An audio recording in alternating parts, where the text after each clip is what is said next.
All right, guys, let's get started with our tier list. This is the tier list for the patch known as the Tyranitar patch. I'm not going to even talk much about T-Tar other than that it's an S+ character. They buffed way too many of its moves. They buffed Sand Tomb and Stone Edge to a point where Stone Edge is now a really, really strong farming tool. It's a lot of burst damage in team fights, and Sand Tomb's stun got longer. Slow duration or slow percentage got stronger as well. And all of that just makes it easier to get to level 9. And when it is level 9, it's just that much more stronger. And on top of that, a lot of common things that would be very annoying for Tyranitar got nerfed. The biggest thing being Blastoise. The Blastoise in the last patch got a pretty big nerf. It's still a decently strong Pokemon. We'll talk about it when we get to the defenders part of the tier list. But Blastoise being nerfed means that it's easier for T-Tar to exist because it's not going to get knocked around in the fights. And if Blastoise is not a major threat, it means that Tree is more likely to get banned or picked. And if you're the team that has the Tree, which is another big counter to T-Tar sometimes, or if it's banned away, even better for the Tyranitar. But even into Tree and Blastoise, T-Tar can pick things like Full Heal, and the matchup is still manageable. But cool, yeah. So T-Tar is all the way up in S+. And that's it. You know, I think a lot of people say it's overrated. It might not be as good. It's broken. We haven't had an official tournament with it yet, but soon there's going to be some Japanese tournaments this weekend on June 1st. The week after is going to be NAIC. And after that will be Worlds. Unless T-Tar gets nerfed, I think it'll be present in every one of the tournaments, whether it's because it's being banned or because it's being picked away. So I do think it is extremely, extremely broken. And solo queue, trio queue, duo queue, 5-stack, competitive, it's good no matter where you are. All right, so let's move on to some more all-rounders here. Garchomp, this is a Pokemon, it always feels like it's going to be good when you see it. And in theory, it should be better now that Blastoise got nerfed, because Blastoise is a very annoying Pokemon for this to deal with. Buzzwole historically has been kind of annoying, and that's kind of gone off the meta. But I just feel like Garchomp, it just never delivers, you know? Like, it's a fine Pokemon, but he just never feels like he delivers what you expect him to deliver. And I don't know. I think it's just an awkward Pokemon. Maybe the meta isn't right. Maybe I'm wrong about it, but I don't know. I've just never seen Garchomp really, really go that hard. Now, sometimes it does all right, but in general, it's kind of underwhelming. A lot of these all-rounders kind of feel similar in some ways and very different in their own ways.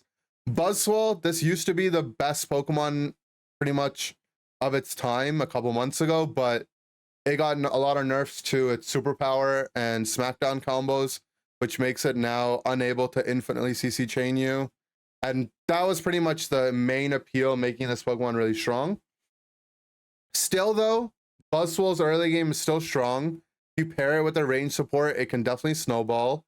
So I do think it's not that bad of a Pokemon. I want to say it's somewhere between A and B. My instincts tell me to put it in B, but maybe, well, we might come back to this and move it to A. We'll see. Charizard, I'm going to save him for a little bit later to talk about. Let's talk about Metagross. This is an easy Pokemon to talk about. It got buffed. You know, alongside the same patch, T-Tar got buffed, Metagross got some buffs. I didn't think we would see Metagross buffs, to be honest. I thought it was in a fine spot. But considering Gyro Ball got some even more buffs now, I definitely think we should be seeing this Pokemon more. It feels like it's underrated. Obviously, there's still a lot of issues. You know, you have awkward scaling, kind of like T-Tar, where you really do want level 9 before you can really pop off. Your mid game is better, obviously, with Gyro Ball. But sometimes there's just too much CC for Metagross to do anything, which is ironic, considering Metagross's passive is supposed to protect you a little bit more from CC. It is a little bit stacking reliant. I feel like without stacking, Metagross feels really underwhelming. And Meteor Mash Zen Headbutt's a fun build that can kind of counter squishies like Speedsters and whatnot.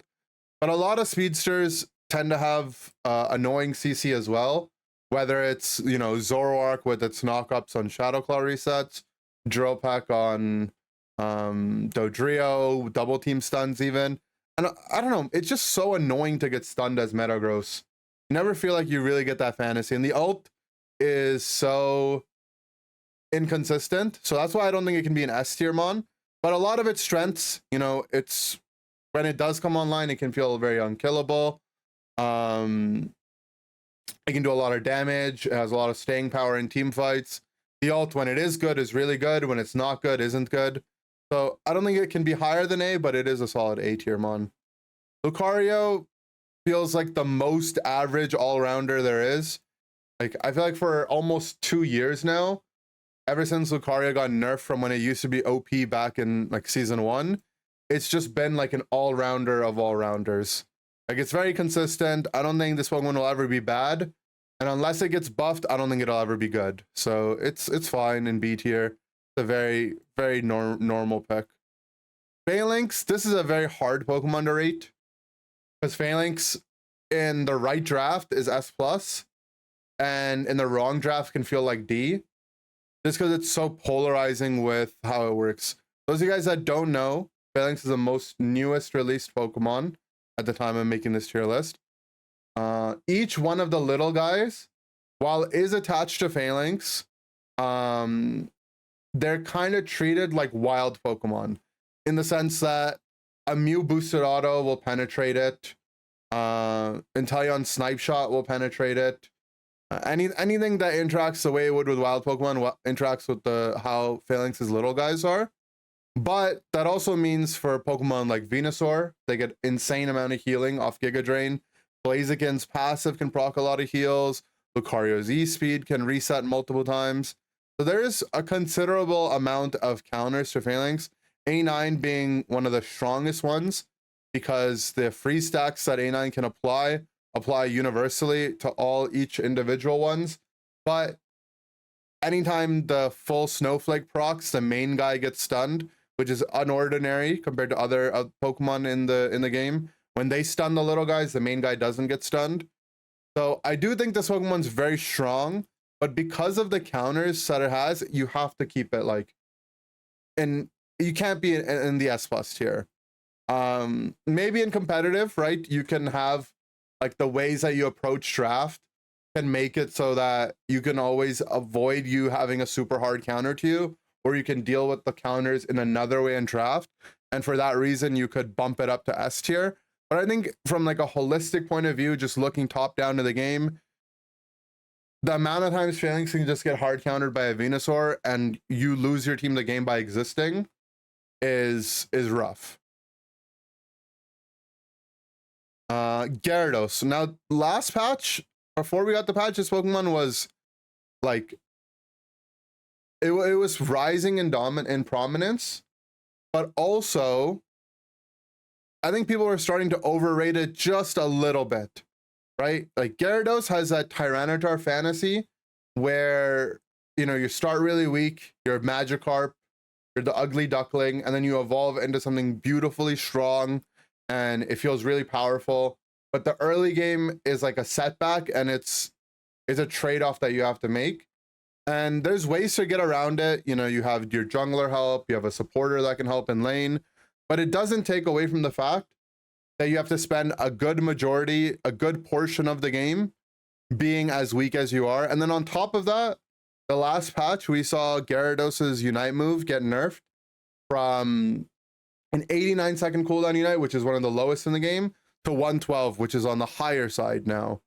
And with the Unite move going up, I feel like a big reason why Gyarados was exciting was that you'd get it to Unite move and you could spam it. You could use it in like small skirmishes around farm. You're contesting Altaria. Ooh, you ult them. Maybe you pick up a KO, or you at least zone the enemy away, and you can get you can farm their Altaria. So I do think it's a better all-rounder than Metagross, but I think after the nerfs, I wouldn't put it any higher than A tier. Mimikyu. This is an all-rounder that I see maybe in some international formats, in international tournaments. It's a Pokemon that's banned very consistently. Some teams might prioritize this really highly at NAIC as well. But I think Mimikyu has a lot of shortcomings. The main one that I've always said since the Pokemon came out is that in the late game, if you can't land a Shadow Sneak onto a backline target and be able to get off you know, get away from them safely, you're really not providing that much value compared to what another all-rounder could do, right? Like if you're just going to be shadow clawing the front line in the late game, you're going to get CC'd and just die, right? Like the way Mimikyu is good is if you can counter stuff with your Unite move. You know, you have the like pseudo Slowbro Unite where you can point and click a really fast guy and lock them down. If you can lock down someone to set up another target for your team, if you're going for a siege and you lock down the most important target on their team and then your team can push the rest of the pad, you know, there, if you can find creative ways to use Mimikyu, sure, but in the end you're still going to be reliant on Shadow Sneak, and I think being reliant on Shadow Sneak and resets is just not good enough. That, and on top of that, Mimikyu's level 1 through 5 is very weak, and then even 5 through 7 can be very awkward, right? Like if you start in the central area, maybe you can have a moment where you pop off with Shadow Claw, but if that first gank doesn't go well, you're pretty much just going to be playing from behind the whole game, which feels really, really awkward for Mimikyu. I don't like it at all. Blaziken, I'm a really, really big fan of Blaziken, and honestly, I would put it S tier, but if you look at the all-rounders right now, they're all A and B, all the ones that we've rated so far at least, right? So because you don't really want to have multiple all-rounders on the same team, right? If you have multiple of these types of Pokemon on the same team, you're going to run into spacing issues where AoE Pokemon can really, really become a nuisance for your team. So you're going to have one, maybe two sometimes of these type of Pokemon on your team. And if there's already so many solid ones, like, you know, I don't see a big enough advantage over being a Blaziken than using my draft priority to pick something else up and then maybe end up with like a Lucario, maybe a Metagross, maybe a Gyarados, right? There's so many different things that could fit different teams, and I'm fine with Blaziken just being at the top of A tier. But if we're talking about good all-rounders, then we also have our fair share of bad ones, and Serena's awful, right? I stand by this, right?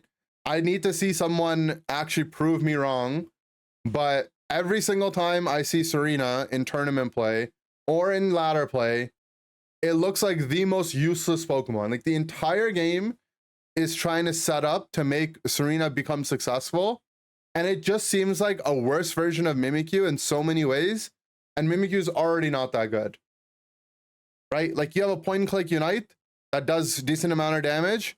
Okay, it can get stopped by full heal. Mimikyu's can't. Okay, you need levels to be able to evolve, to be able to be successful. You need level 6. Okay, Mimikyu doesn't need to evolve. At level 5, you have your entire moveset. Serena doesn't even get access to the most broken part of its kit, which is its passive, until level 6. And level 6 is a very important number in Pokemon Unite. If it was level 5, it'd be different. You could do one rotation of the jungle, and then you would be Serena, you'd be online if it was level 5, and you could contest the side lane Altaria, and snowball off of that, and you would be able to play the game. But for Serena, that one extra level makes so much of a difference, right? And it feels like that Carp, that T-Tar kind of fantasy, where you have to like be weak and then, you know, hop out of your Metapod to become strong. But it's just too awkward for Serena. You don't get enough at level 6 compared to what Gyarados gets the moment it evolves, or Tyranitar gets at level 9, or Metagross gets just in general as stats wise, for I feel like Serena to ever be justified. I don't think this Pokemon should see the light of day in any games at all. And if it does, I think it's because the people that are playing it can't play other things, is my genuine opinion. And if I'm wrong, I'm happy to see myself be wrong. Next up, we'll talk about Scissor. So not Scissor, I mean, not Scyther, but specifically Scissor. We'll talk about Scyther on its own elsewhere.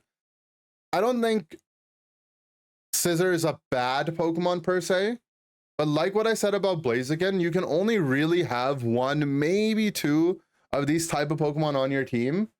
And if you're going to commit to having Scissor, it means that you're committing to an all-rounder that doesn't have a reliable way to last hit anything in lane and any type of objective, right?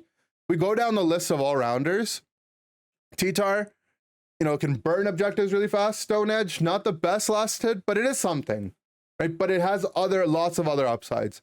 Overheat on Blaziken, either Mega Horn No Retreat or Iron Head Beat Up, both fine last hits for Phalanx.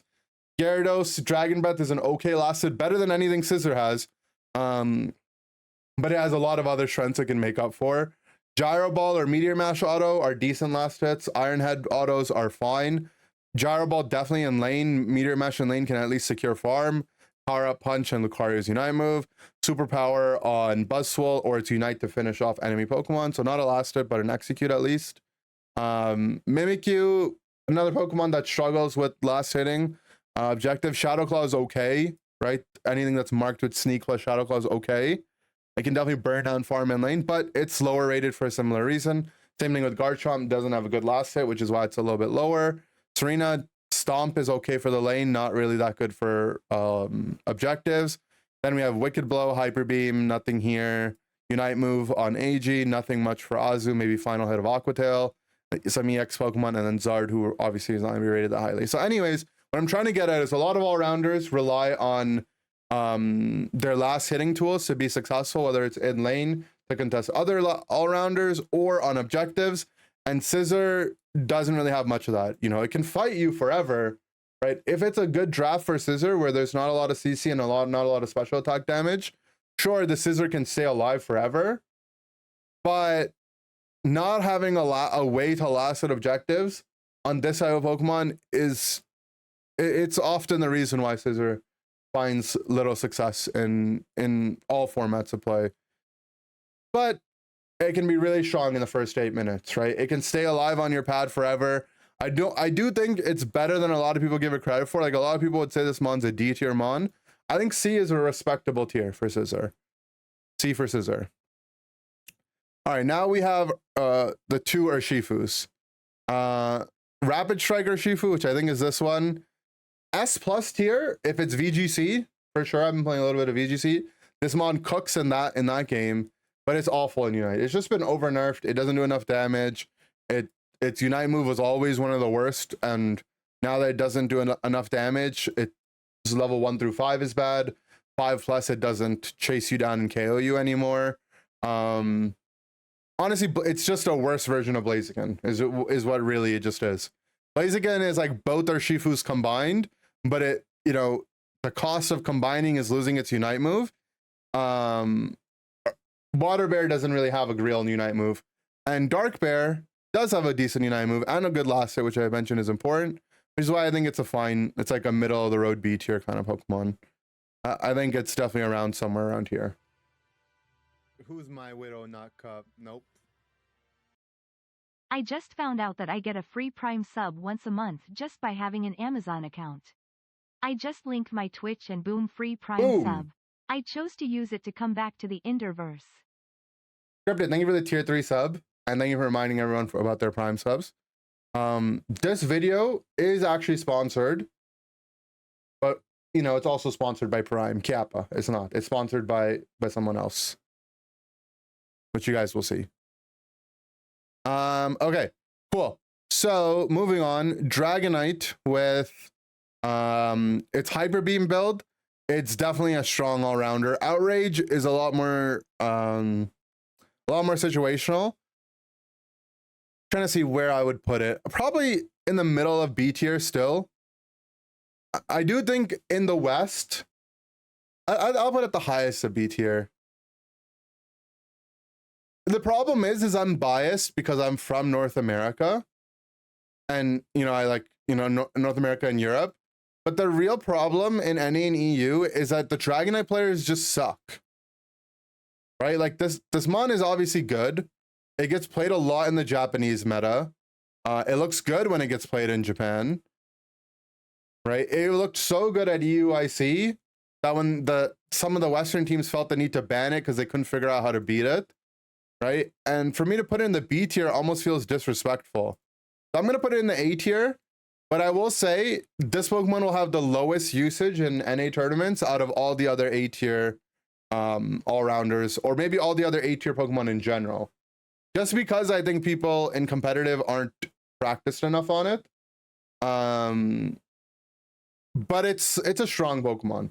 Right? The only downside to Dragonite, I would say, is Dragonite's best duo partner in competitive and even in ranked games has been Mew, just because Dragonite plus Mew coaching is such a strong combo in the mid game, able to run you down with the stuns on Dragonite's auto attacks.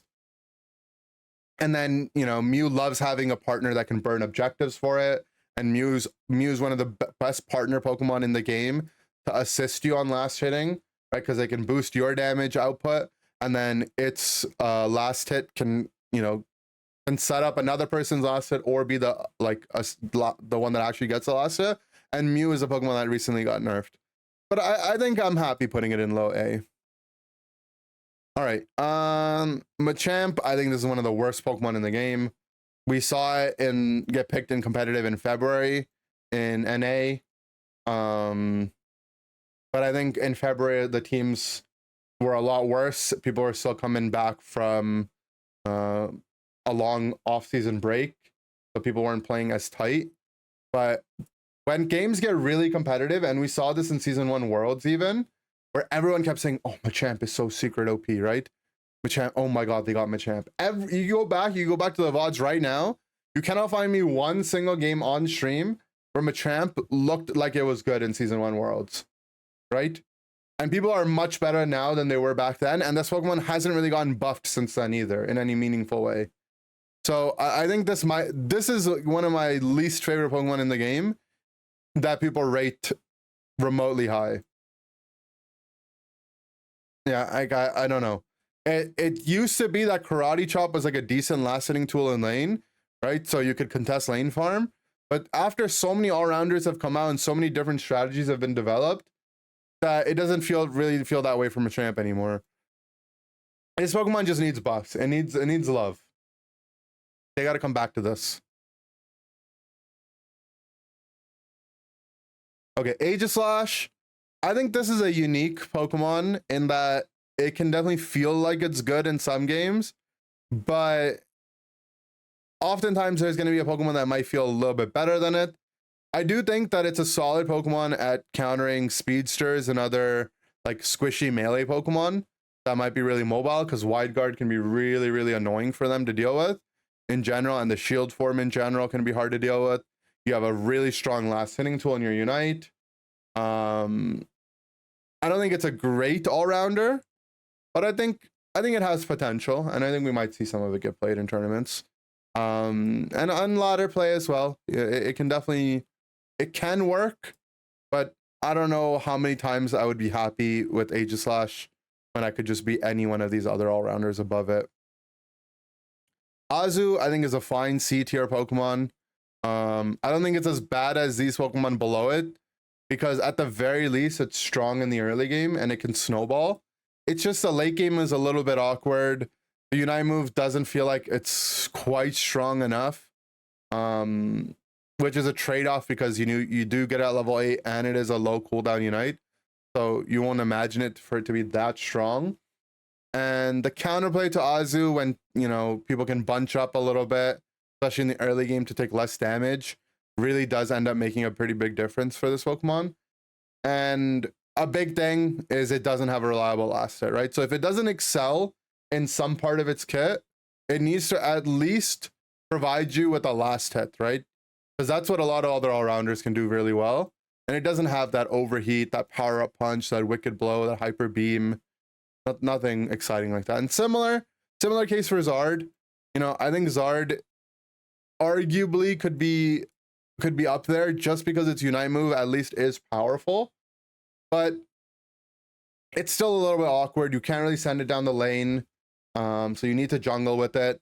It's reliant on its first jungle gank going relatively well. But its first jungle gank isn't that much more special than other Pokemon. The best thing it has going for it is that range red buff autos. So in that kind of perspective, it just feels like a worse Dragonite. But it has a better Unite move than Dragonite. So there's some trade-offs. But generally, I think I'd rather just be D-Knight in a lot of games where I imagine Charizard existing. The one thing I do like about Zard is into evolutions especially, it's really good at just, if it can resolve its Unite move against them, it just slays the EVs. But, it's slow to get online. You need level 9 for your Unite move. When you fall behind, the Unite move feels so bad. There's counterplay to its Unite move. If you get unstoppable, the whole game can end in there. That does make it a little scarier. These two are EX Pokemon. EX Pokemon aren't allowed in ranked and tournament play, and in ranked above Masters. So I don't feel very inclined to talk about them. Cool. That concludes the all-rounders. And the way we're going to be doing it, guys, is we're just going to be going down the list of different roles. That way, if you ever want to revert back to it, it's easy and organized. And also this way we can talk about Pokemon relative to other Pokemon in their tiers. Right now it's all purple. We're going to add some blue to it. And I have Scyther positioned here intentionally because Scyther isn't technically its own individual Pokemon. It's a branch evolution from Scizor. But Scyther is built like a speedster. For those of you guys that don't know, all Pokemon in the game most Pokemon in the game within their roles have a shared kind of stat distribution where all-rounders, for example, on their Unite moves, they get some cooldown reduction and a shield, whereas speedsters will get a smaller shield, but they'll get a big amount of movement speed. Not all-rounders operate in the same exact way. Not all speedsters operate in the same exact way, but base stat wise, speedsters tend to get cooldown reduction, all-rounders don't. All-rounders and speedsters get crit, things like that. Lifesteal, which attackers might not get. Some of them might get spell vamp, some of them will get cooldown reduction. Supporters will have other distinct attributes about them. So Scyther fits in a lot with the other speedsters, and I do think Scyther actually is a really strong Pokemon right now. Probably in ranked, it gets overlooked a little bit, mostly because anyone that picks Scyther ends up just going Scizor anyways. But Scyther as a speedster definitely has that one-shot capability that you want from a speedster. It's a reset speedster, so if you pick up a squishy, you can pick up another couple of them right after by resetting onto them.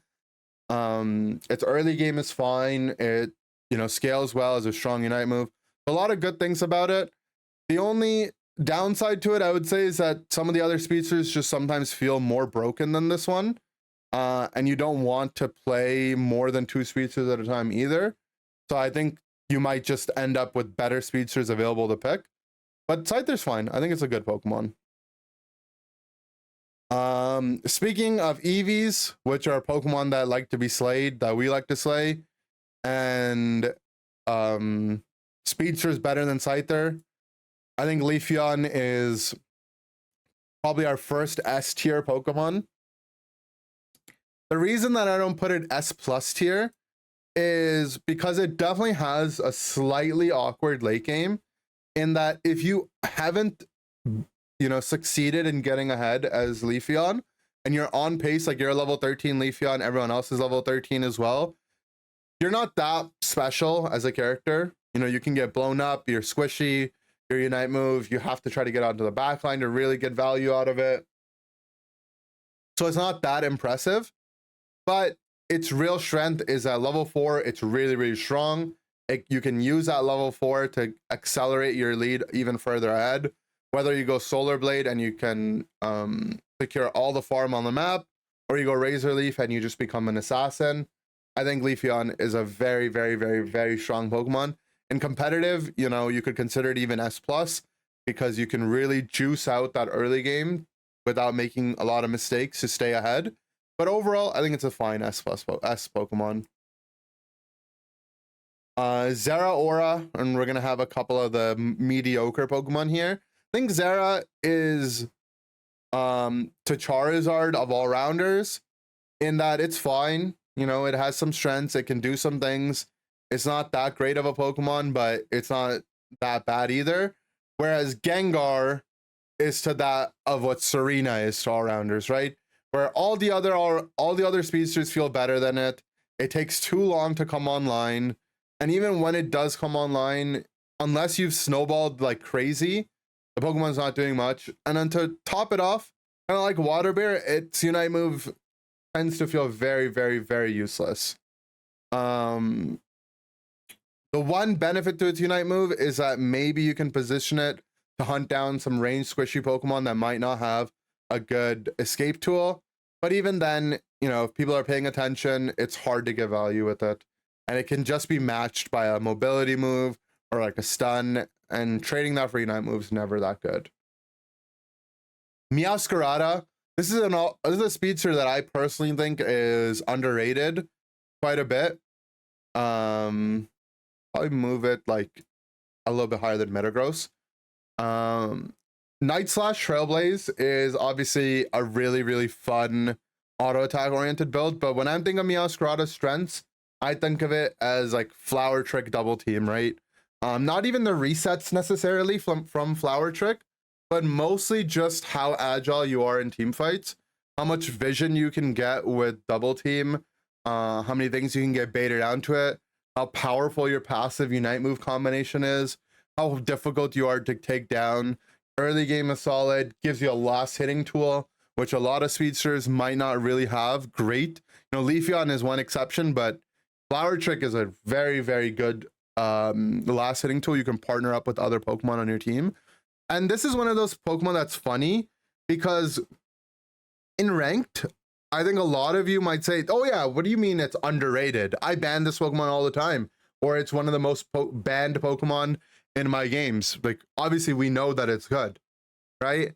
And I don't think it's at that tier where you would want to ban it, but I also don't think it's at the tier where it should go unpicked in tournaments, right? Or we see it picked like once and a team loses and then they never pick it again. So I think it's a solid speedster. Just in an awkward spot. And the truth is, I think people just aren't practiced enough on it. I think if competitive players took the time and got really good at this Pokemon, we would see it get played more. Yeah, that's my take on Meowscarada. Talonflame, definitely middle of the road kind of speedster. I don't think it's really better than Scyther. But I think it's like very, like, it kind of feels like Lucario. Like the Lucario of speedsters, in that Lucario feels very average. Talonflame feels very average. Like Fly Flame Charge is relatively safe. It doesn't ever feel too bad. It's a pretty good last hit. You know, it's a very safe kind of last hit. You can definitely snowball and pop off. Its Unite move is nothing crazy, but it is strong. But there's just other Pokemon that I would generally rather be in the speedster role. And there's other Pokemon that I wouldn't rather be. So it feels very, very reliable to put it in the middle. I'm very happy with that. Dodrio, I think this is high B. I do want to say it's better than Scyther. I personally think it's worse than Meowscarada. But Dodrio's been out longer and people have had more chance to master Dodrio. I like this Pokemon a lot. I think if some of its counters aren't in the game, it can really pop off. Umbreon and Slowbro being the really, really annoying ones for this. I can catch it out. Even Mimikyu can be kind of annoying. Anything with that single target kind of lockdown that you can't full heal out of. But I think this is another speedster that gets overlooked a little bit, which is funny because it's been out for so long and it's been strong for so long. I think people just kind of put it away after the nerfs, but when this Pokemon is strong, right, it feels very oppressive, right? If you've ever played on the ladder and there's a tri-attack jump kick Dodrio on the other team that's like 2 or 3 levels above your whole team, it feels like you're gonna one-shot anyone in the game and it can never die, right? And if it feels like if you don't have a Slowbro, the Pokemon's never going down. Its Unite move in the late game makes it really, really strong. It's funny to talk about being a good backcapper, but having the ability to backcap a small amount of points, especially when it's a close battle, can make you come out ahead and win the game. And Dodrio is the only Pokemon in the game that has the ability to do that, right? So having like a built-in like goal getter almost, basically to go and get goals, it's really relevant, especially in competitive. Absol, I think this Pokemon's also in C tier, maybe better than Zeraora. Maybe like something like this is what I would say. There was that one team in EU that had that Absol one trick. We never got to see it in regionals because the teams just banned it away from him. Does that mean that in his hands, Absol's S+ tier? I don't think so. like if I'm being honest, I think when this Pokemon gets target banned away from people, it's because the other options the Absol players have aren't strong enough, right? If the strong Absol players were as good as at Absol as they were on, you know, on like Dodrio and Meowscarada, then teams wouldn't ban Absol into them, right? It's not that they're banning Absol because this guy is an Absol savant. They're banning Absol because the guy's alternatives on non-Absol things are not good. And that's just, I'm not talking about the one specific player in EU. There's NA Absol one tricks that this happens to. It happens in a lot of different regions. And then same thing in solo queue. It doesn't, like, obviously it can snowball. Any speedster can snowball, but it's reliable. It's noticeably weaker than a lot of the other ones. And its Unite move is pretty mid. Zoroark, I think this is like a almost giga broken Pokemon. I honestly want to just say it's S tier, but because how hard it is to play, it's only really S tier for like maybe 5 people in the world, you know? Like there's only a handful of people in the world that can really take this Pokemon and push it to its limits. For everyone else, I still think it's an A tier Pokemon, right? Like, I'm not saying that, you know, the good players on Zoroark are S tier and the bad Zoroark players are D tier. I think, you know, if you're proficient, if you're decent at Zoro, right? If you can land your combos well, if you can understand when you need to get out, if you can illusion, you know, use your illusion reliably instead of like using it to iframe things, definitely showcase it as an A close to S tier Pokemon. But in the hands of some play people, it could definitely be higher. So if this was a pure competitive tier list, right? If I was just doing this purely on tournament play for a specific region, I could definitely see it being S tier, but generically it's A tier. Okay, that rounds out the speedsters. If I'm looking back on the list, it seems fine to me so far. Let's just bask in it for a second while I drink some water. It looks good though. You know what I noticed? We don't have a Speedster EX Pokemon. You guys ever think about that? Imagine when we get a Speedster EX. It is gonna be so scary. I'm very scared. I'm very scared. Okay, let's do attackers. There's a lot of attackers in the game. I'm gonna dump the EX ones in the EX tier. I don't really care to talk about them too much. But yeah, what do you guys think would be the Speedster EX? It would have to be like a legendary kind of Pokemon. I don't know. If you guys think of some good ideas, let me know. Or don't, actually. Maybe don't even. Okay. So, Inteleon. This Pokemon, you know, used to definitely be the best attacker in the game. But I think people got a little bit better at playing into it, right? Learning how to pressure it, snipe shots. The meta kind of changed around it. And most importantly, it got, you know, some damage nerfs. I do think it's a strong Pokemon, right? But if I look at all the Pokemon that are rated high right now, a lot of these Pokemon make it very scary for Inteleon to exist, right? Right? A lot of these Pokemon have very good access to the backline. Inteleon can kite away with Fell Stinger, but it doesn't have any amount of control or stuns, which a lot of other attackers do, to really stop the other guys from doing what they want to do, right? The way Inteleon stops threats is through damage, right? And if you are at all behind on this Pokemon and you don't do enough damage to threaten the other Pokemon, you're just food. So I do think it's a solid Pokemon. Maybe high B. I think it's either high B or A or low A. I'll leave it low A for now. You know, in lane, it still has one of the best last hitting tools in the game. Snipe Shot still chunks off a good portion of any Squishy's health bar. It has really good matchup into a lot of other attackers, which you're going to want to have on your team anyways. But I do think the meta might be shifting to a point where Inteleon might drop a tier. We'll see how right I am as the meta continues more, but I'll leave it at low A for now. Chandelure, this is a really annoying Pokemon to have to deal with. The one downside Chandelure has, right, and the one reason why Inteleon I feel like will never be that bad of a Pokemon is that your early game is just so bad, right? Like just having to suffer level 1 through 5 in the early game in the lane can be really rough. If you don't have a good tank to help support and get you those last hits and you fall behind, even when you do finally evolve, it's really not good enough. But it has a lot of good control. Imprison can stop speedsters and all-rounders. There's a lot of burst damage over time. It synergizes really well with anti-healing items.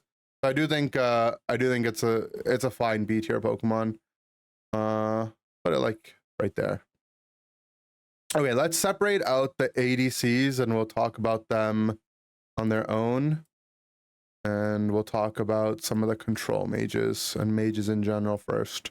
Let's take Mew. So Mew has had an interesting history in Unite where I feel like it is like super OP. It gets nerfed, people kind of forget about it, right? And then people start practicing it more and realize, hey, wait, it's still fine, right? And then it gets nerfed and people are like, oh man, this sucks, right? And then maybe people kind of remember it's good, right? And it's like, whatever. And then it gets buffed and it's like, oh my God, it's really OP. And then it gets nerfed and people kind of forget about it. And then it's like, oh, it's probably fine. So right now, I think Mew is fine. It's so hard to rate this because now that we have draft, there's so many different game states, right? Where in some situations, Mew really does feel like a C tier attacker, right? If the enemy team like doesn't have any speedsters really, just a bunch of bulky all-rounders, they had a stronger lane than the Mew did, right? Mew can definitely get picked in spots where it feels really bad. So I'm gonna leave it in the B tier. I don't think it's as bad enough to put in the C tier. But farming on Mew is really slow. Getting level 13 is very important. And if you don't get level 13 in the late game, it's a really big deal. And it's not that easy to get there. I do think in competitive, in the games where it shines, right? In the games where Mews feel like they have pop-off games, in at least half of them, I think you could go back and see that the Mew was underleveled for a majority of the game. And then someone on the other team was overleveled, gave up a big win streak or like a shutdown KO to Mew. Mew suddenly goes from like 11 to like 12.9. It does one piece of farm and now in the late game it's 13 and it's fine again, right? So I think if competitive players didn't feed as much, then I think Mew would suffer more than other attackers would normally. But it's still like a really strong laner in the right setup. And it's kind of like a jack of all trades where it has a lot of different options. Cool. Let's talk about Delphox and Gardevoir. I like to put these Pokemon together a lot of times because they do feel very similar, where they have some control options and some burst options. They have low cooldown, big AoE Unite moves, and they're generally Pokemon that can do pretty good with anti-healing. And in a way, they kind of feel similar to Chandelure as well, where, they have like a weak early game and then they need to scale. But if their early game goes fine, then they can, snowball and farm really fast. Their Unite moves can be very impactful. There obviously are key differences, like Delphox has access to Mystical Fire, Flame Charge in like more of a mobile kind of, mobile late game kind of carry. Whereas Gardevoir doesn't really get that mobility, but for that, it can give up that for more sustained damage with Psychic and Psyshock. Candle kind of in the middle of both of them when it comes to damage output, right? You have like something similar to Future Sight and Flamethrower from Candle. A lot of bursts, a lot of damage over time, still good anti-healer. Unite move has different applications, but can be strong with the blind and whatnot too. I think this is the order I personally would put these three in, but I think, depending on the player, the team, the play styles, these are all interchangeable types of Pokemon. I really think that, depending on your comfort level, in any draft you could probably exchange these three for any of these three Pokemon, and the game plan wouldn't change fundamentally that much. All right, we will address the evolutions in a second because they are very annoying. Let's talk about some of these other mages. If we're talking about Delphox, who's like a hybrid control mage or like mobile carry mage, Venusaur is its own kind of hybrid in that it gets Solar Beam or Giga Drain Petal Dance. Now, this is a personal take of mine, right? I don't think Venusaur got any. It did not get any major buffs that would propel it higher in the tier list. That you would imagine it would propel it higher in the tier list. But I think the way the meta is going, I think Venusaur is going to be more and more potent and more powerful. One, I think it's a solid counter to Phalanx, right? Being able to Giga Drain off Phalanx and just full heal makes it really strong. And I think that kind of reminds people how good Giga Drain Petal Dance Veno has been. And you know, this Pokemon, it sees tournament play, right? We saw it get picked a lot, especially in EUIC. Even in the EU regionals, we saw it get picked. NA teams like to pick it a lot. And the flexibility to go from a long-range sniper to like a mid-range brawler gives, like, it covers such wide different bases that you can pick Venusaur relatively early in your draft and then decide in the item phase, like after all the picks are done, which build you're going to lean to. So I really think that this is rated higher. And then other attackers got nerfed. I feel like it's a big all-rounder kind of meta, with the range getting shorter and shorter with all the all-rounders that are getting popular, more and more popular. So I do think Venu is fine. I think it's a much better laner than the three control mages here, just because Venusaur's boosted auto is much better.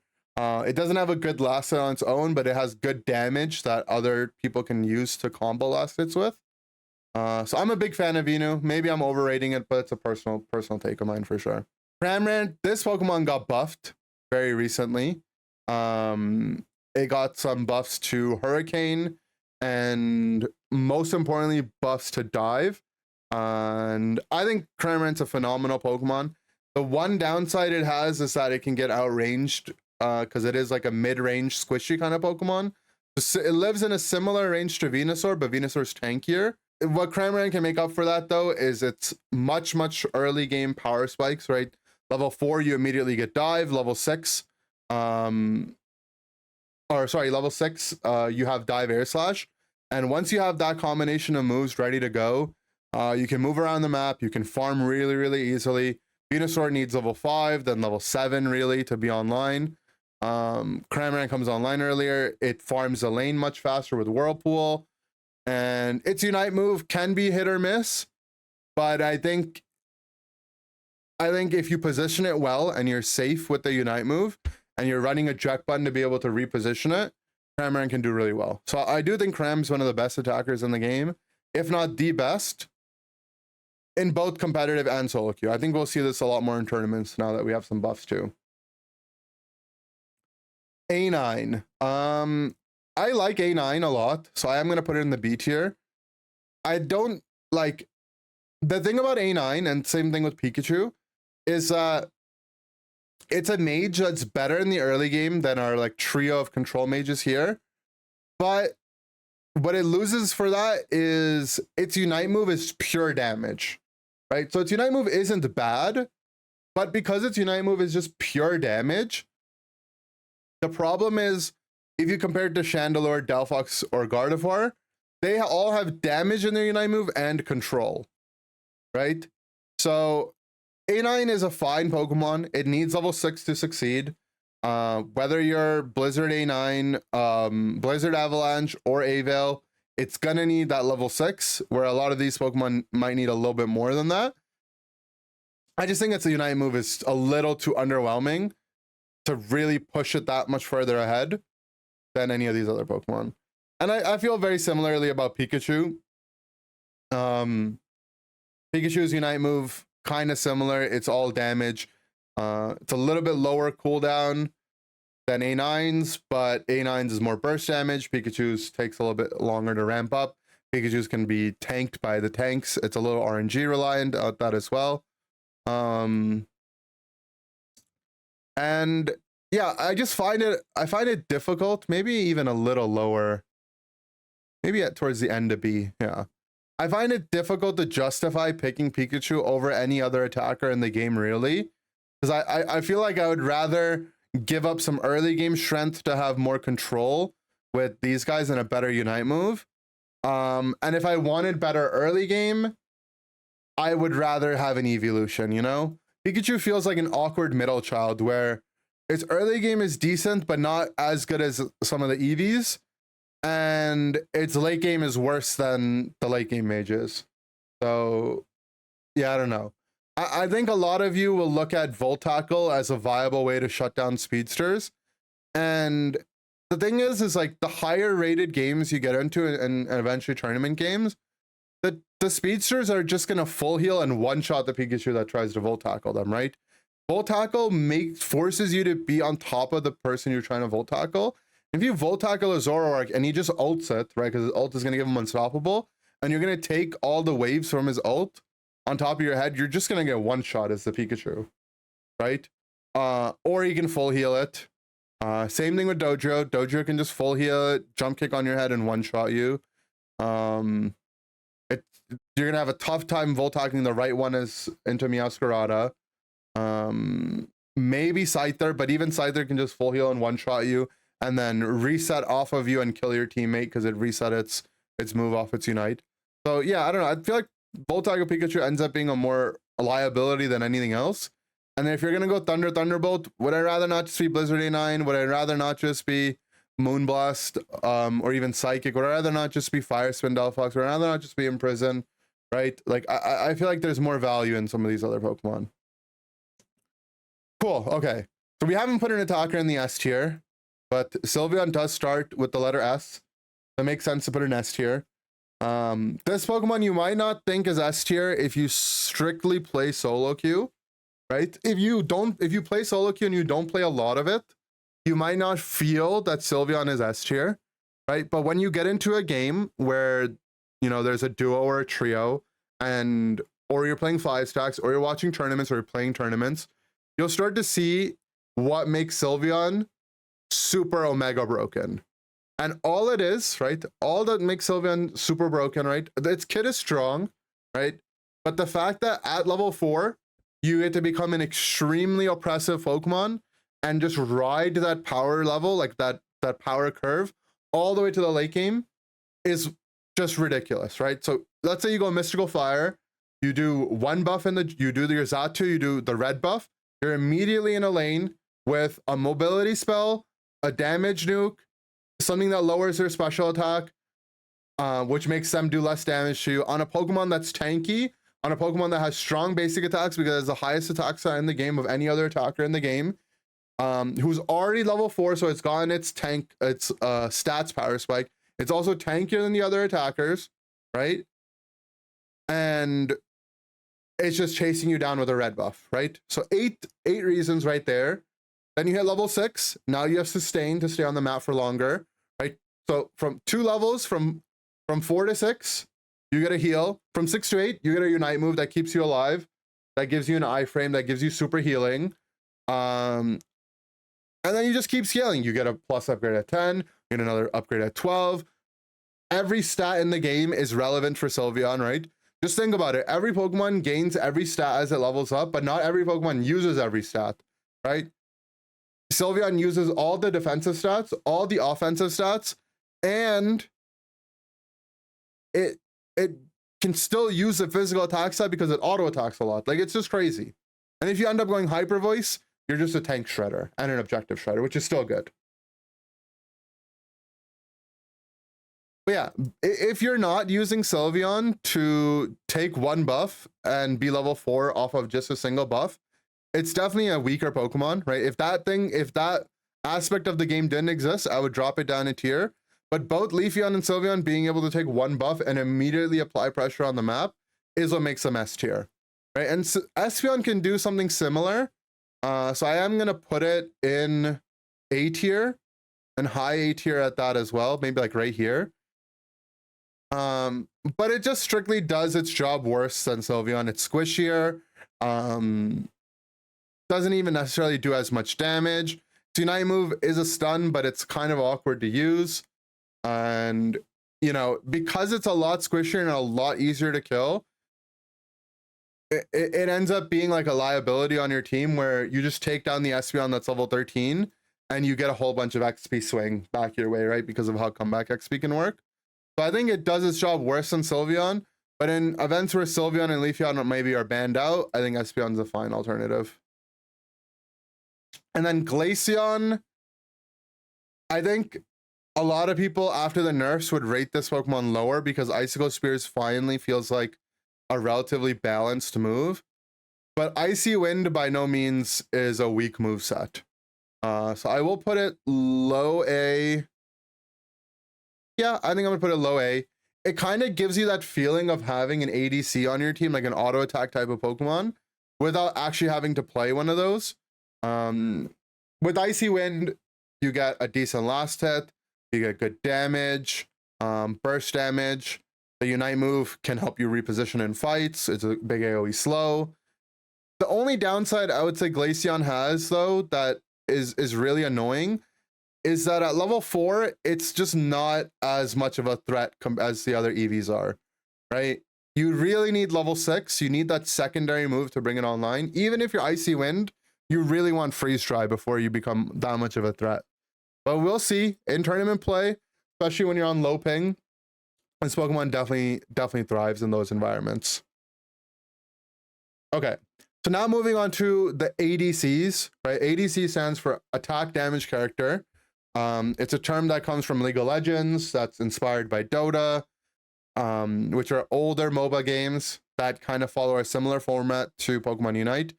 Basically, these types of characters, their main damage component, or a big portion of their damage, comes from their basic attacks. Desi is kind of a hybrid because it has Spirit Shackle, so it's less like that. But in general, that's what these Pokemon really are characterized as. And for a while, these Pokemon have been really weak in the meta, and it's sad to say that they still kind of are there. I'm gonna go from the worst to best, which I think probably looks something like this. Greninja and Cinder are probably interchangeable. Maybe Dragapult, you could say, is a little higher. Duraludon, this one's trash. It has no mobility. One of its moveset requires it to be completely still, which makes it a sitting duck. You could say that it's good at flipping objectives, but all of these Pokemon and others in the game are really good at flipping objectives. But it's one unique thing about it. It doesn't even do that good. It hogs a lot of experience for how easy it is to take down. I don't know. It's just not a good Pokemon. We need our Calodon for this thing to be good, basically. Greninja, I think it's fair to put in the C tier. We do need to put some orange, some red here in the C tier. Surf, you know, it's really hard to get surf resets in fights. If you miss a surf reset, you're a sitting duck or a sitting frog, and you're really easy to take down. Greninja can feel really, really strong, but because how squishy it is, right? Even if the enemy team uses like 2 resources to bring you down, I feel like a lot of times that just feels worth it because Greninja is such a big XP hog as well. Like, it needs a lot of experience in late game to be successful, but it's so squishy and so easy to bring down, like ADCs are in general, that it just doesn't feel strong enough. Cinder, I think, is similar. The one thing I like about Cinder, though, is that if you do manage to get level 9 for the first objective, right, being able to consistently secure objectives with like one of the best level 9 last hitting tools in the game and its Unite move is really nice, right? And if you are ahead, because Cinder basically has 2 mobility moves in Flame Charge, Blaze Kick, it can be really, really hard to take down. And then having a Unite move that you can send away is nice, combined with the fact that you can burn objectives too.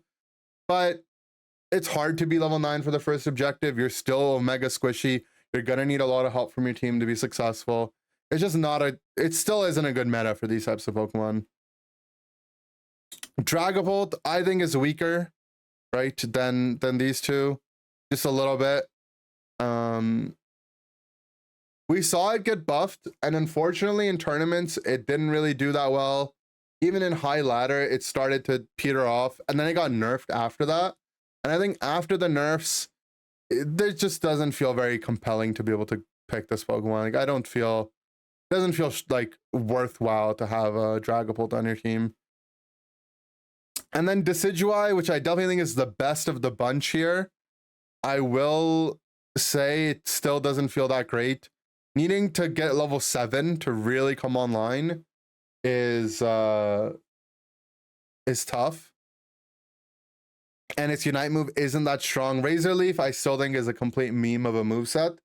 But Spirit Shackle is a good last hitting tool. If you can get attack weight stacks, it definitely has an advantage over Inteleon in that it can't have its snipe shots be blocked. And it can put out a lot of damage. It has access to a lot of good items: Floatstone, Curse Bangle, Charging Charm, Attack Weight, Muscle Band, right? Like, you can build it in a lot of different ways. It's just, it's awkward to lane it because it's not that strong in lane, and it's awkward to jungle it because it's not that strong at level 5 out of the jungle either, right? We compare it to some attackers. Gardevoir at level 5, you're really scary. Candle, you're scary at level 5, right?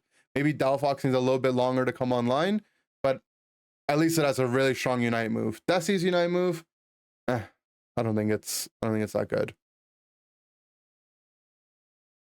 Okay, cool. So that rounds out our attackers.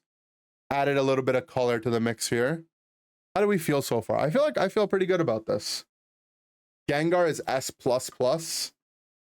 Only if you're a level 100 Gengar. Thoughts on Chris saying Dura is good?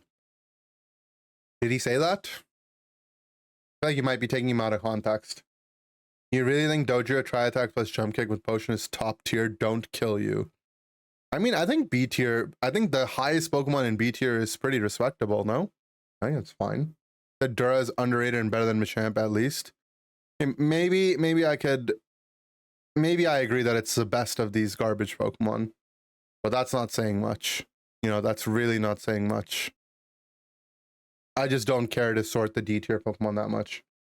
Dojo Dropeg is so good. Yeah, I don't think a Pokemon being at the top of B tier means it's a bad Pokemon, guys. Like, getting a B+ is a good grade. Yes, like, it could be here or it could be here. I think it's fine. But cool. I'm pretty happy with this. Let's move on to supporters. Supporters are an interesting one because they also have like their internal kind of archetypes. So there's the healer supports, and then there's the like utility, maybe kind of defender, maybe like a specialist kind of support. But yeah, there's only really 5 healing supports, right? It's Blissey, Hoopa, Clef, Comfy. Hoopa is my favorite one of the bunch, and I think I can put her in S tier. It's hard, right? It's hard to kind of think about all these Pokemon in relation to one another because they're all quite good, but generally you can only really have one of them on your team, with the exception of Hoopa, right? I think we're going to see this more and more in competitive play, the more the meta gets to develop. And if in solo queue people wanted to pick supporters, right? If people enjoyed this role, you would see more people, like more teams have Hoopa +1 comps, right? I think you can play Trick Hoopa and then have another healer to back up your carries, and that's a fine way to play the game. Or you can go Hyperspace Whole Hoopa and completely take control of the macro gameplay, have resets, have, you know, a lot of mobility throughout the map, have your Unite move to be able to split up the map, show up to both objectives at the same time, defend pads, whatever it might be. I think Hoopa is just an extremely broken Pokemon. Can't talk about Hoopa without talking about Eldegoss right after. I'm going to put Eldegoss in the A tier just because I want there to be like a noticeable distinction between the two. I do think Hoopa is better than Eld, especially after the nerfs Eld got not too long ago. Yeah, I think very similar in the early game. They're ranged supporters that can provide sustainability to their team. Eldegoss does it through some slows to provide pressure. Hoopa does it with Astonish and the stuns. Hoopa is a little bit better at playing around last hits. Eldegoss is a little bit better at brawling because of synthesis. Unite moves, Eldegoss provides some defensive pressure. Hoopa provides more offensive pressure and more macro. So they have their differences. But I'm a big fan of Hoopa. Blissey, I think, very similar power level to Eldegoss. Some teams in competitive might argue for it to be higher. Some might argue for it to be lower. I think right now, I might say it's a little bit higher just because I think there's a lot of good Blissey Unite move targets that are strong in the metagame, right? Tyranitar is a great one. Leafeon's great. Zoro is great. Blaziken is great. Phalanx is okay-ish. Gyarados is great. Meowscarada is great. Cramorant is like one of the best attackers to get Blissey ulted. Metagross is really, really good. Petal Dance Venusaur. Like, just look at how many good carries are enabled by Blissey, even Scyther and Dodrio. That I think Blissey is really, really strong. The one downside it has is that in the laning part of the game, it can't really A-press the enemies, right? The way that Hoopa and Eld can. So I really like Blissey. I like it better than Eld. Maybe I'll put one more Pokemon to have a gap between them, maybe something like that. I'll put it at the height of A tier. There we go. But I do think it's not as valuable as having a Hoopa, so I want there to be a distinction between them. Clefable, this is a Pokemon that I think I could put in the B tier. I don't think it's a bad Pokemon per se, but it's just not, after it got nerfed, it's not that strong of a healer. Anytime like any reasonably good player or team sees a Clefable on the other team, they're going to put a cursed item on. And cursed items really, really lower the effectiveness of Clef, because Clef's healing is healing over time that's very telegraphed. And you can very easily shut it down with cursed items. And, you know, gravity can counter some things for sure, but people are better at playing around gravity. And its Unite move is way less reliable, right? Blissey's Unite move can instantly bring online so many of these characters. Clef's Unite move is just kind of there. So yeah, I don't think Clef's great, but I do think it's not like it needs buffs. I just think it's noticeably worse than some of the other Pokemon that are out there. Comfey, I always like putting Comfey right beside Zoroark, just because I feel like, you know, that's Comfey's main like target. But I do think Comfey is worse than having an Eldegoss. So I'm going to put it in the A tier, but I am going to put it a little bit lower because I do think Zoro is much stronger. Yeah, I think I'll put it like right around here, maybe. I think Comfey is really, really, really, really annoying to deal with. But when you think about Comfey, one thing you have to think about is the liability that you bring to your team, right? So the problem with Comfey is all of a sudden now you have one Pokemon on the map that, you know, can't hold pads, right? All other supporters are good at holding pads. Can't really get vision for your team. It's really reliant on having a good host. And if you don't have that, it really can feel weak. And even in the games where you have a good host, if the enemy team has like a lot of good lockdown, a lot of good CC, and your host can't pop off, you're just that much more of a useless Pokemon, right? So in Trio Q, Comfey is S+ tier, right? I think in Trio Q, the reason why in Trio on ladder, Comfey can feel so aggressive and so annoying to deal with is that, you know, Comfey plus its host can farm all the noobs in the game, yet the hosts can get super duper ahead. And then it feels like it's impossible to play into, right? But if it's 5 players of relatively equal skill against 5 players of relatively equal skill, I do think Comfey is, you know, middle of the road strong. Even in competitive. Nobody wears curse items besides Delphox and some defenders. That is systematically false. Most of the attackers in the game can wear curse items. Sylveon, yes. Espeon almost every game. Cramorant almost every game. Petal Dance Venu very much likes to, maybe the other build doesn't. Inteleon might not. Icicle Spirits Glaceon will. Icy Wind won't. Mew, definitely one that might not. Guard, yes. Delphox, yes. Candle, yes. A9, yes. Pikachu, yes. Bangle on Desi. And then maybe some of these guys won't. And then defenders can. Hoopa can, as from a supporter perspective. A lot of all-rounders can and do. Metagross being one of them. That can put on Bangle. Mimikyu is one that gets played with Bangle. Even Buzzwole can. Even Luca can. Charizard definitely will. A lot of Pokemon in the game. A lot will wear cursed items. A lot. Okay, let's talk about the last supporters. Wiggly, Mime, Sableye. These three are not really supporters, even though Sableye you might play in exchange for having a healer on your team. They do force your team into playing slightly different kind of play style. I think Sableye I can put in the B tier. Maybe somewhere in the middle. I think it's an annoying Pokemon, right? If we're talking about pure solo queue, obviously I might rate it much lower. But in like, you know, higher rated games, right? If you want to develop a strategy around Sableye, it is not bad, right? Yeah, I think maybe like somewhere here. Yeah. Sableye can, one, shut down a lot of these Pokemon that take a long time to evolute, right? Which is, the meta's kind of shifting towards that. T-Tar definitely takes a long time to get online. Blaziken can take a while. Gyarados can take a while to get online. Metagross can take a long time. D-Knight, right? These Pokemon that need time to scale, Sableye can really slow them down. And then you can couple it with a lot of speedsters that are popular.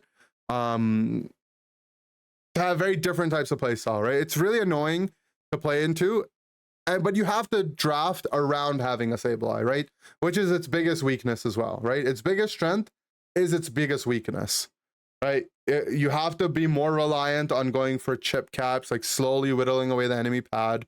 You have to go around, setting up your team and getting them online, which is why in solo queue it feels bad, right? Because in solo queue, your teammates aren't going to pick around you. Your teammates aren't going to take advantage of the vision you get them.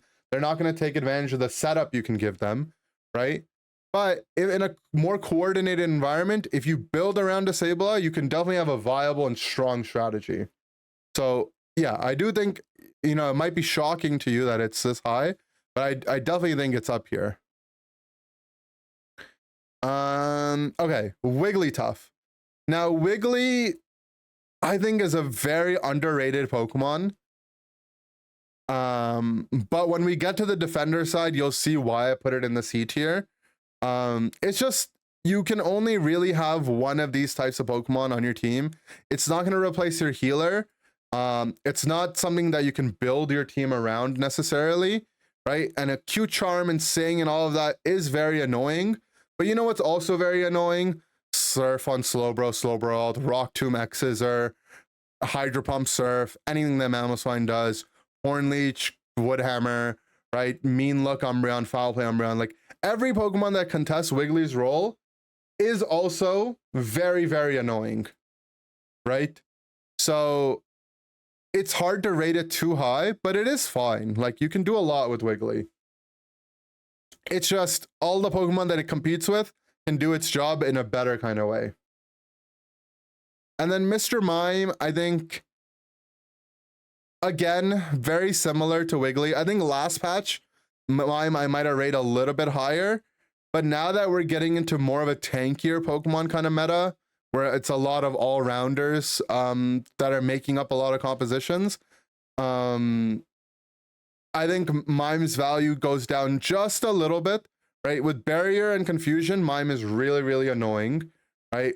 There's a lot of hidden interaction that people don't even know about, like Mime into Blaziken, for example, putting up a wall so Blaziken can't Blaze Kick, because Blaze Kick doesn't go through walls, so you can put up a wall to block the Blaze Kick, the Blaziken from having mobility around. You know, you can put up a Mime wall on Zoroark's Feint Attack, and you can force a Zoroark to end up on the other side of your wall after getting stunned, which can ruin his combo as well. A lot of different ways to really be annoying for these Pokemon, but all these defenders, right? All these defenders are very annoying for those types of Pokemon. So it doesn't do anything that special. So it feels like that's the end of supporters, but it's a really easy, natural way to get into defenders. And I'm going to put some of the defenders that might not be as defendery in nature, like Goodra and Greedent, off to the side. And let's talk about the one evolution defender, which is Umbreon. This might be our only S tier defender, which is so cringe that there's just Eevee after Eevee after Eevee. Probably put it higher than Leafeon even. Because yeah, this Pokemon, it can heal as much as a supporter while still being able to put on so much pressure as a defender. With either you go mean look or foul play, they're both so disruptive. And then its Unite move can completely counteract so many other Pokemon in the game, primarily other defenders. But even if there's no Crustle, no Slowbro, or no Snorlax, no Blastoise to steal their shields away from, no Blissey, right? The one thing that you can do as Umbreon, that with the Umbreon's Unite move, is continue to push enemy pads, right? You have a Regieleki, you're pushing a pad. You get that Moonlight Prance, you steal away the shields that they have on the pad, and you just keep pushing, right? It's crazy. I think this Pokemon just is completely imbalanced. I don't know if I'm gonna put it higher than the other EVs. Maybe in between Leafeon, but I do think all three of these are definitely S tier. Slowbro, I think Slow Beam is going to be very relevant in this meta. Whenever Slowbro ult is good, it's going to be rated high. You know, sometimes Slowbro ult doesn't feel as impactful because of the threats that are in the meta, right? Primarily when it's like a double attacker kind of meta, Slowbro can feel a lot weaker because it doesn't have any mobility. It can get stuck in a lot of the control mages AoE spells. I can feel really annoying. But right now, I think it's a really good meta for Slowbro. There's a lot of good things to shut down, a lot of important things to shut down. And the rest of its kit feels fine as well. So I think it's a high A tier mon. Crustle, I'll put it at the height of A tier. I do think that this Pokemon isn't an S tier defender. But I think it's like up there in terms of one of the best. It has a really good matchup into Slowbro because just think about it, right? The way Slowbro gets last hits in the early game is by charging down Water Gun, and you can just Rock Slide to interrupt the Water Gun charge. So you have an advantage, you know, before either of you are level 4. And then once you guys are both level 4, Rock Tomb, while it doesn't stun, it can trap you into a close quarters situation, right? And Slowbro, one of the defenders that has no mobility, has to walk really slowly around the Rock Tomb to get out. And in that time, Slowbro is going to take so much damage, right? All the other defenders, Snorlax can jump over it, Foul Play, Umbreon can hop over it. You can't jump over it with Surf, but at least, you know, you can get to the side and then Surf on an angle to be able to get out. You can push the guy away from you. Mamo has, you know, different mobility. Trev at least has some mobility. Lapras doesn't have mobility, but it does suck to be into Crustle. So, you know, that's one. And then the other two are barely even defenders. But yeah, so Crustle is really good into other defenders, and it's good into attackers that don't have mobility. But I think it's an A tier Pokemon because it's safe. Crustle isn't actually that bad ever, really. But I don't think it's ever good enough to put it in S tier. I think it's just a safe defender. Umbreon's going to be banned a lot of games. Crustle's going to be your next best thing to pick. Okay, Snorlax. I am one of the few people, and maybe some of you guys agree with me, that actually think Snorlax is a little bit underrated. In my eyes, right, if you were here at the start of the tier list, right, if you're watching this and you heard my comments on Lucario is kind of like a very average all-rounder, right? Very like middle of the road. It never feels like it's bad, maybe never feels like it's great.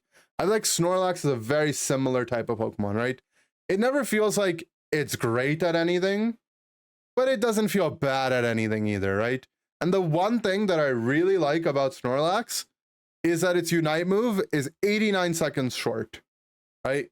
Everyone always forgets that Snorlax actually secretly has a low cooldown Unite move, right? Snorlax's Unite move cooldown is the same cooldown as Pikachu's, right? And you never realize that when you're playing this Pokemon or playing into it, right? So being able to just delay enemy team on your pad, you know, the enemy is about to get an objective. Nope, I'm taking a nap. I'm chilling. You know, force the enemy to play on the Poke Flute. I think it's a solid defender. I don't think it's exceptional. Like, I don't think it's great. I'm not going to put it too high. And I don't think it's awful. So it likes to sit in the middle, right beside Lucario. Blastoise. Okay, this is an interesting Pokemon to talk about, right? Because this guy just got nerfed pretty hard. So last hatch, Blastoise is like either here or here, depending on, you know, your perspective. I think most people had him up here. It has 3 viable movesets, right? So Surf Pump is a traditional defender build. Spout Spin is a traditional like damage build. And then one that started to get more and more popular was like the hybrid spin pump build, which gave you some damage pressure that Spin Spout gave you, while still having burst damage and still having, you know, some control with Hydro Pump. But after the nerfs, I definitely think 1 tier down is very, very fair. And I do think people are a little bit harsh on saying that Blastoise sucks now. Definitely doesn't suck. But I do think it's worse than having Slowbro as a defender on your team. I would rather a lot of times have Slowbro, but sometimes have Blastoise. So for that reason, I'm going to put it like in the middle-ish of A. Like on the middle to lower end of A. Surf Pump is still really annoying, okay? And the Unite move is still very, very strong, very easy to land, big Unite moves. And while it did get a lot of nerfs to a lot of good things about it, I don't think they were enough to gut this Pokemon. I just think you have to be a little bit more careful in the way that you pick this Pokemon. That's all.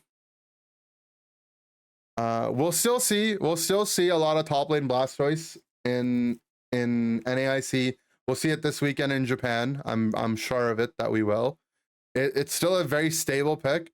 And one thing that people don't give enough credit to, the real reason why Blastoise is still so strong, right, is in the early game, when your jungler comes to gank, the fact that you can do Skull Bash Eject into Water Gun, right, and have like a 1.5 second stun from a huge long range on a tanky Pokemon that can do a lot of damage at level 4 is still the best setup in the game, bar none, pretty much, for a jungler, right? It's better than having Mean Look, because Mean Look is telegraphed. You have to walk up to it. In the time Mean Look is getting cast, they can walk away a little bit. And then once it's cast, they can still walk away, right? So if you Mean Look someone that's like close-ish to their pad, they're going to get on top of their pad before your jungler can hit them, right? If you Skull Bash Eject Water Gun someone, they're going to be, and they weren't on their pad, they're going to be far away from their pad, and now your jungler can kill them, right? So that's what makes Blastoise really, really good, in my opinion. And then it continues to stay strong. It's a still like anti kind of all-rounder pick to be able to be really annoying to a lot of different all-rounders in the game. Very hard to get off pads, very good setup. So I do like it. I do think it's a solid mon. Okay, Mamoswine. This is a Pokemon that everyone wants to be good, and I don't understand why. I don't know why people want Mamo to be good, because a meta where Mamo is good is a meta that people will hate, right? I don't want this Pokemon to be buffed. I think it's a okay Pokemon, and I think it's a Pokemon that needs to stay relatively bad, because if this Pokemon gets buffed, it will become so omega annoying to deal with. You will all hate it and want it to get gutted. I think maybe it's like really low B tier. I do prefer it over Mime and Wiggly, but like if this Pokemon got to evolve at level 7, I think that's the only buff I would accept. The only buff I would accept is like make it, remember when Blastoise used to be a level 9 Pokemon to evolve and they brought it down to 7? Like keep Mammo's Unite at 9, right? But let it evolve at 7 just so it can get some stat buffs. And then I'm happy. Like from there, don't change anything else. Its moves do an adequate amount of damage. It's very, very annoying. Ice Fang can do a good amount of repositioning and displacement. Sure, it can get countered by stuns, but that's good. Having counterplay is a good thing. Yeah, its Unite move kind of sucks. But does every Unite move in the game need to be Blastoise level? I don't think so. The only buff I would accept to its Unite move is to lower its cooldown, right? I think if they made it like close to Snorlax Unite move cooldown, right? Maybe that around that 89 to 100 second mark, I think I could accept that. But I don't want its power level. I'm down for its cooldown on its Unite and its level to evolute to come down, but I don't want to make the peak of Mammo any higher. I think that would just be too scary. Okay, Tree. I know I said Umbreon might be the only S tier defender, but I think I lied. I think Tree is right up there. To be honest, I want to rate it right here, but I'm going to move it beside Sylveon because I like the 3 cats being together. I think aesthetically that looks good. But I do think Tree is demonic, right? The one downside Tree has, right, is that sometimes you can get stuck getting level 5, and that can really be a detriment to your game plan. But that doesn't happen very often. You're still a strong Pokemon 1 through 4. Your passive keeps you alive. It's really hard to take this Pokemon off the pad. And this is one of the few Pokemon in the game that has all 4 viable movesets, right? All 4 of its movesets are viable. And it's very, very strong in 2 roles, right? It's a premier defender and a premier top laner. And we're moving into a heavy all-rounder kind of meta. It's solid into those types of all-rounders. Pain Split can be viable in the games where Pain Split's viable. Pain Split's one of the few things in the game that can stop Ray Shield scores because it does true damage. The displacement you can get from Woodhammer Hornleech is super, super strong. It's very, very tanky. It forces the enemy team to play anti-healing, but even that, it heals so much that even anti-healing into it isn't enough to make it bad, right? Like you need to have anti-healing into it to make it a little bit more balanced, but it's still imbalanced when the other team has anti-healing. If Tree evolved at level 4, it would be an S+ tier mon. Make no mistake. But the level 5 is what keeps it grounded in the middle of S tier, which is still phenomenal. And like honestly, some people might even say it's here. I wouldn't be that mad about it. But I really see the strength in Leafeon being Omega Giga stupid broken. So it has to stay higher in my eyes. Okay, we're closing off to the end of the tier list. I'm gonna save Lapras for last because I think I'm gonna have some interesting thoughts that you guys might not expect. But we need to put Pokemon where we need to put Pokemon. And Greedent, I think, goes somewhere in the C tier. Maybe higher than Absol, lower than Zard. Yeah, I'm okay with that. I think Bullet Seed Greedent has some kind of potential and competitive, right? It's very, very tanky. It's very agile. It's very good at taking enemy farm. It's really good at, forcing resources to be used on it. So the way you want Greedent ideally to be is like, you have a setup where you can, stack in the lane, right? You want to be able to get like 3 stacks in the lane, hit level 5 early, and the other team doesn't have like a high amount of sustain damage, be able to just A-press or, bring you down fast. And you just run around the map, you take their ball toys, you take their jungle buffs, and you try to be as annoying as possible. So I don't think it's gonna be higher. I think it should get buffed to be higher, but I don't think it's as bad as some of these D tier Pokemon. Goodra, I'm very, very anti-Goodra. I don't like this Pokemon at all. I think this Pokemon sucks. And I'm gonna put it low as an emphasis on how much I dislike this Pokemon. I know a lot of you think Goodra's super OP. Sometimes you get into ranked and it's unkillable, or you're like, oh my god, how could you say Goodra's worse than Gengar or Duraludon? But in my eyes, Defender is one of the most broken roles in the game, okay? Like, defenders are so strong that we have 2 S-tier defenders, multiple A-tier defenders, and Mamoswine is like, you know, our tier list has 1, 2, 3, 4, 5, 6 Pokemon higher than Mamo, and even Mamo feels like it isn't even that bad, right? So, in my eyes, Defender is like this highly broken, contested role, and then you have Goodra, right? Which is like nothing like the other defenders. It sucks in the early game, right? It doesn't have a spike where you evolute and it's like, oh my god, I'm finally good. You know, like Tree 1 through 4 is like kind of meh, but you hit 5 and you're like, sick, I'm insane now, right? The other defenders, they're either strong at level 1 or at level 4, right? All these defenders are fine at level 1 or 4, right? Umbreon, Crustle, Bro, Blast, Mamo, Lax. Goodra's not good at level 1 either. So when is Goodra actually good? When is Goodra actually good? Never. It just feels like if you took the worst parts of T-Tar and you put it into one Pokemon, you would get Goodra. And ever since Curse Items came out, it doesn't even feel like it goes infinite anymore. 3rd evolution, he gets strong. At level 8 for a defender, that's not good enough. Oh my god, it's a Spraggles raid. What's up, everyone? You guys are joining us right at the end of our tier list video. So you guys get to see where I put Lapras. And where I put Lapras may shock you all, okay? You know, it's not in the EX tier because it's not an EX Pokemon. It's not a D tier Pokemon because I think it's better than all of these. It's not S tier because it's not T-Tar or any of these, or A tier. But I do think that Lapras actually is like up here in the B tier, like right there, right? And if we're going purely off usage, then yeah, you know, Lapras would be down here, right? Because we don't see a lot of Lapras.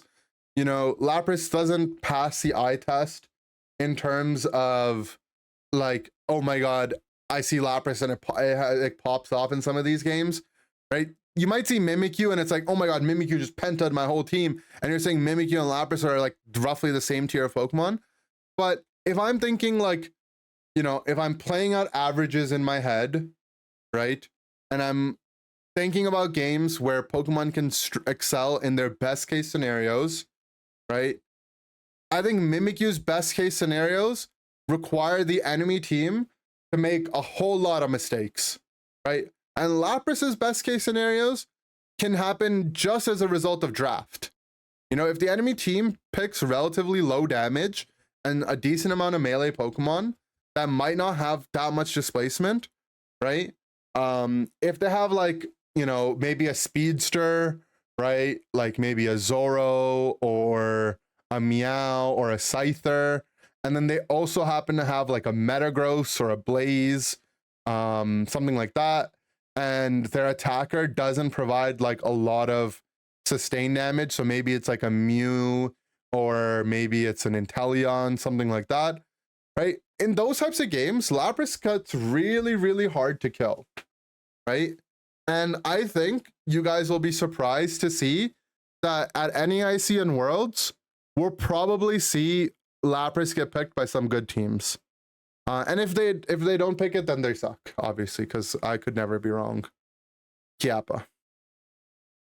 So yeah, I think Lapras is a good Pokemon. For those of you guys that joined from the raid or joined in late and you want to hear my reasoning, you can scroll back in the VOD. This will be up on YouTube very soon as well, and you can see it there. It'll be timestamped on YouTube, sorted by role.